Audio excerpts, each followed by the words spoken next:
शारदा अपने दो बेटों के साथ एक गांव में रहती थी। कुछ समय पहले ही उसने अपने दोनों बेटों की शादी कर दी थी, लेकिन शादी के बाद दोनों ही बेटे अपनी अपनी पत्नियों के साथ अलग अलग रहने लगे। अब शारदा अकेले ही अपनी पुरानी झोपड़ी में रहने लगी। उसके पास थोड़े बहुत पैसे थे जिनसे उसने राशन खरीद लिया, लेकिन कुछ ही दिनों में उसका राशन खत्म हो गया। 2 दिन तक वो भूखी प्यासी ही अपनी झोपड़ी में पड़ी रही, लेकिन जब उसकी भूख बर्दाश्त से बाहर हो गई तो वो अपने बेटों के पास कुछ मांगने आई।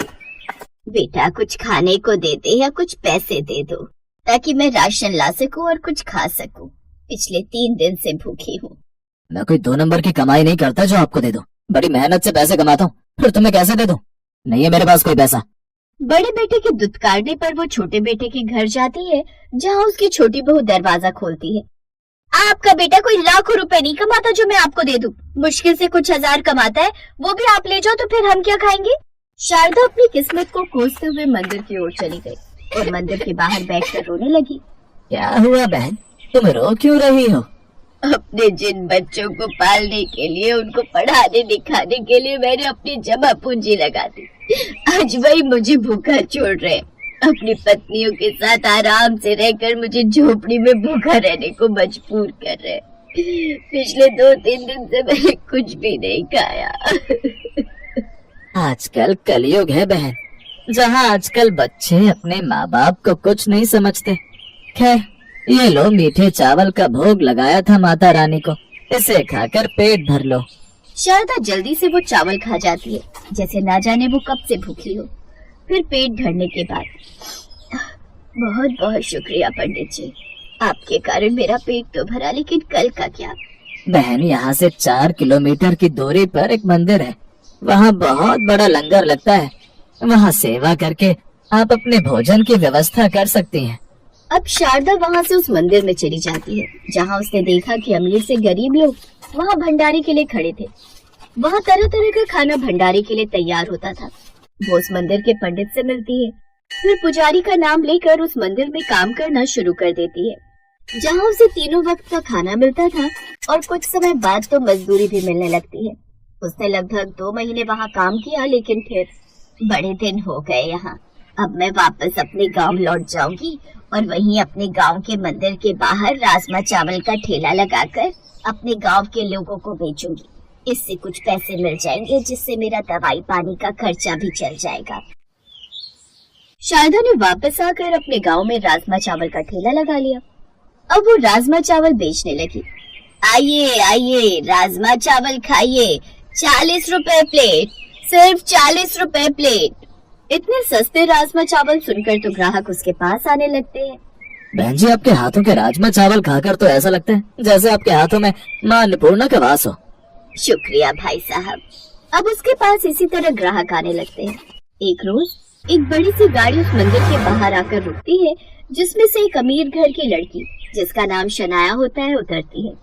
तभी एक भिखारी बच्चा उसके पास आता है। कुछ खाने को दे दो ना मैडम, 2 दिन से कुछ नहीं खाया। हट पीछे। तभी शारदा वहाँ आती है। अरे अरे, ये क्या तमीज है छोटे बच्चे से पेश आने की? अगर तुम अमीर लोग खाना नहीं दे सकते तो कम से कम गरीबों को ऐसे दुत्कारो तो मत। बुढ़िया, तू कौन होती है मुझे ऐसा बोलने वाली? हाँ, लगता है अमीरी के घमंड में तुम इंसानियत भूल गई हो। तुम अमीरों को तो बिल्कुल भी दया नहीं आती हम गरीबों पर। ये बच्चा बेचारा तुमसे कुछ खाने के लिए ही तो मांग रहा था, लेकिन सच कहते हैं लोग, तुम अमीरों के पास जितना पैसा होता है ना, दिल उतना ही छोटा होता है। चल बेटा, मेरे ठेले पर चल, मैं तुझे कुछ खाने को देती हूँ।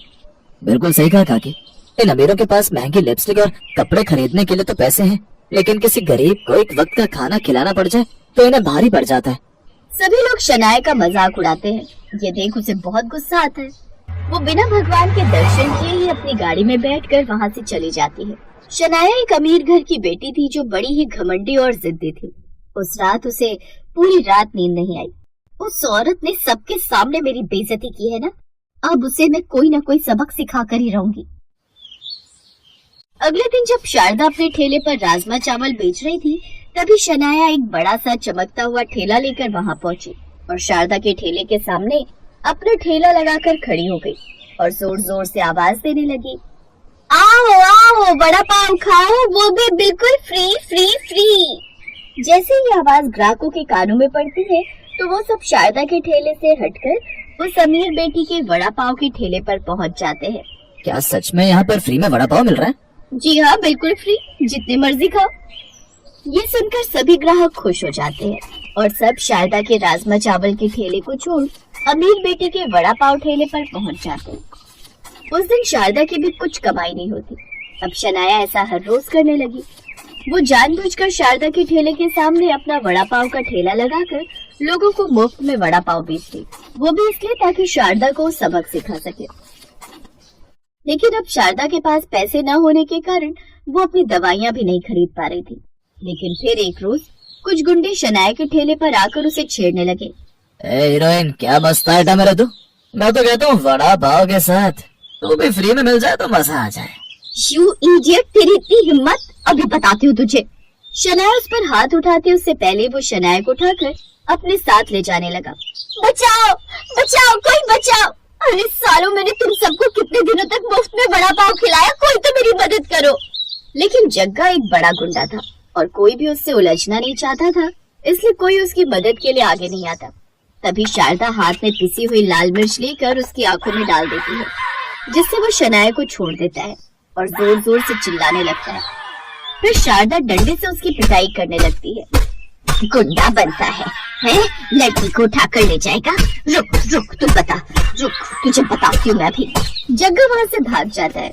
शनाया को अपनी गलती का एहसास होता है और वो शारदा से माफी मांगती है, जिसके बाद वो अपना ठेला बंद कर देती है।